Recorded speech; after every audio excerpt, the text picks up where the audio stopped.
যুবশ্রী প্রকল্প বা এমপ্লয়মেন্ট ব্যাংকে আপনি কি নাম লিখিয়েছিলেন, তার পাসওয়ার্ড কি আপনি ভুলে গেছেন?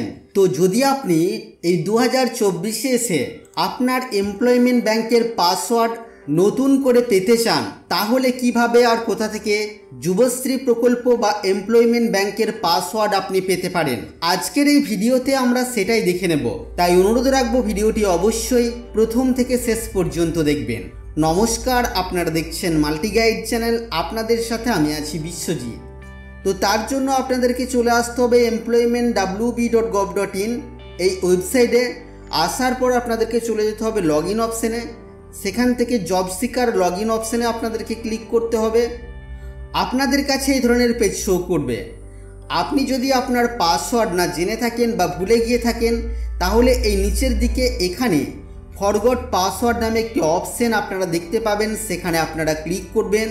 এবার পেজের একটু নিচের দিকে আপনারা আসবেন, এখানে আপনাদের আইডি দেবেন, আপনাদের এমপ্লয়মেন্ট ব্যাংকের যে রেজিস্ট্রেশন বা অ্যাপ্লিকেশন আইডি সেটা আপনারা দেবেন, এবং এখানে এই যে ক্যাপচা কোড আছে এই ক্যাপচা কোড আপনারা এন্টার করবেন এবং তারপরে আপনারা সাবমিট অপশানের উপরে ক্লিক করবেন।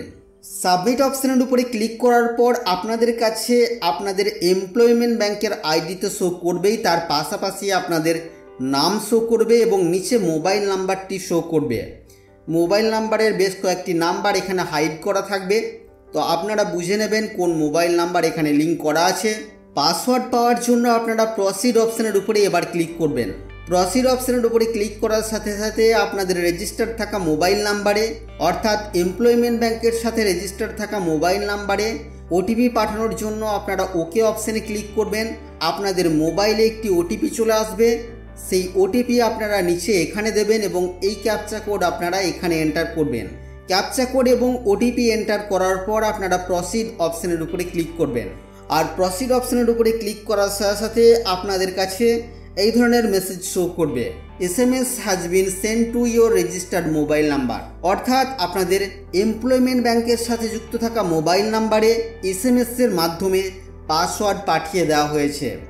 এবার আপনারা এখানে আপনাদের ইউজার নেম এবং পাসওয়ার্ড আর এই ক্যাপচা কোড দিয়ে সাবমিট করে আপনাদের এমপ্লয়মেন্ট ব্যাংকের স্ট্যাটাস আপনারা চেক করতে পারবেন। এর পাশাপাশি যদি আপনাদের ওয়েটিং লিস্টে নাম এসে থাকে, তাহলে আপনারা অনলাইনে অ্যানেক্সার 1 সাবমিট করতে পারবেন। তো বন্ধুরা, এই ছিল আজকের এই ভিডিও আপনাদের জন্য। আশা করছি ভিডিও আপনাদের কাছে তথ্যমূলক। ভিডিওটি ভালো লাগলে অবশ্যই লাইক করবেন, শেয়ার করে আপনার সকল বন্ধুদেরকে জানতে সাহায্য করবেন। আগামী দিনে আর কি বিষয় ভিডিও আপনারা দেখতে চান, অবশ্যই তা ভিডিওর কমেন্ট বক্সে লিখে জানাবেন। আর চ্যানেলে নতুন হলে চ্যানেলটিকে সাবস্ক্রাইব করে পাশে থাকা বেল আইকনে অবশ্যই ক্লিক করবেন। ফিরে আসবো আবারও কোনো নতুন ভিডিও নিয়ে আপনাদের সাথে। ততক্ষণের জন্য আপনারা সকলেই খুব ভালো থাকবেন, সুস্থ থাকবেন।